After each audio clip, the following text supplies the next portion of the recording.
Welcome to Around the World. I'm Emily Garrison, and this week we're going to travel to Argentina in the comfort of your own kitchen. There are a lot of Italian immigrants in Argentina, or at least there were a whole lot of them just after World War II.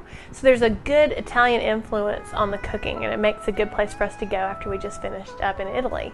And something that you see in Italy and Argentina a lot are chickpeas or garbanzo beans. And these have been a staple in my family for years, so I'm real comfortable cooking with them, and I've had a lot of fun figuring out new and different things to do. This recipe is going to use chickpea flour, and you can find this at a grocery store, but I'm going to tell you how you can make this at home. To make chickpea flour, you only need one ingredient, and those are chickpeas. Now, to do this, you want them to be really dry. So what I did was I took my canned chickpeas, and you can also use dry ones, soak them overnight, and then drain them.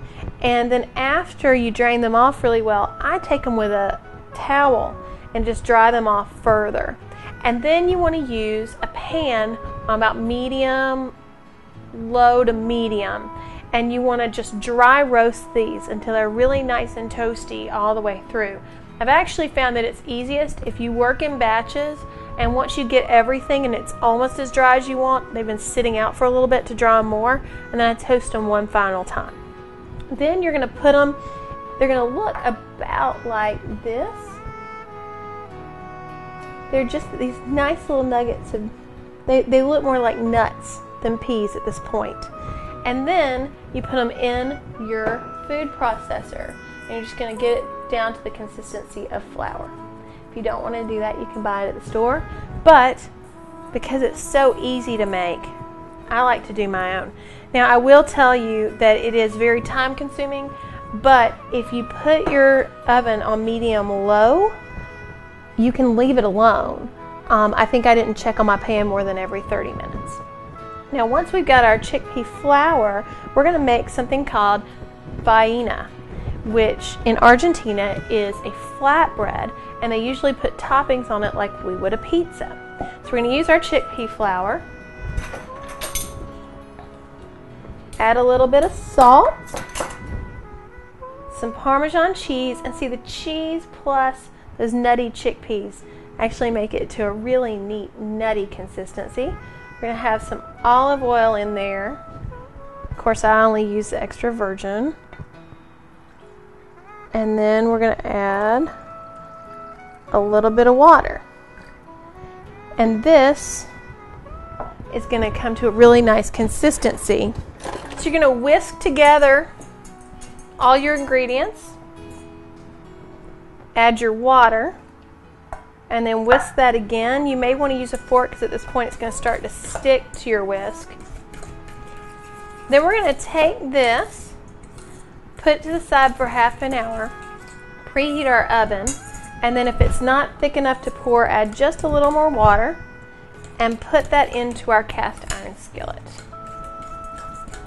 We'll see how that does. Okay, so we've pulled our flatbread out of the oven, and now it's time to make this look even more beautiful. It smells so nutty and rich. So what I've chosen are red onions, and what you're going to do for these red onions is cook them down in a tiny bit of butter with a good amount of this tondo red balsamic vinegar reduction. So we're going to put those onions directly on there, and that balsamic's going to do wonders. I've got some blue cheese here. This is miti bleu from Spain. Crumble that up and put a little bit on there. Now, they eat this bread on its own, but mainly they put toppings on it. So do a little blue cheese on there. It's looking good. And then I've got some good salami.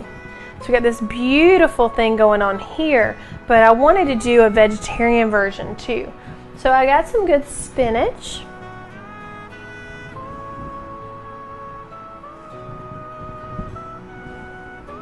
Then we're still going to put the blue cheese on this one. It's very crumbly. Miti blue is a really, really creamy, crumbly blue. great for something like this. It's just hard to shred with your fingers, so I'm using my fork for some assistance. There's that miti bleu, and then I'm going to use those same red onions in the red balsamic vinegar.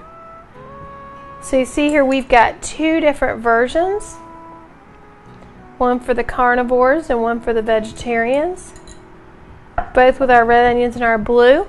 And then you can choose whether you want to have some sausage on there or some spinach, but either way you've got some really flavorful food. And today for our wine I've chosen a Chilean Carmenere. It's Casa Silva. Oh, that is fun.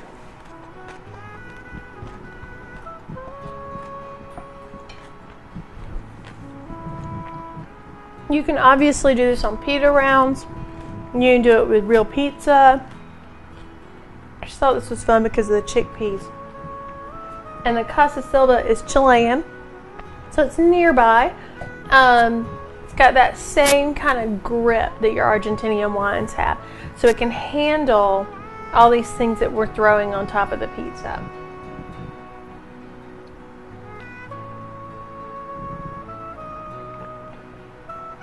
Well, that works just great. It's got a little tang that goes along with all these bright flavors in our flatbread. This has been so much fun to make that I hope you have as much fun in your kitchen at home, and I hope you'll join us for next time on Around the World in 80 Bottles. Cheers.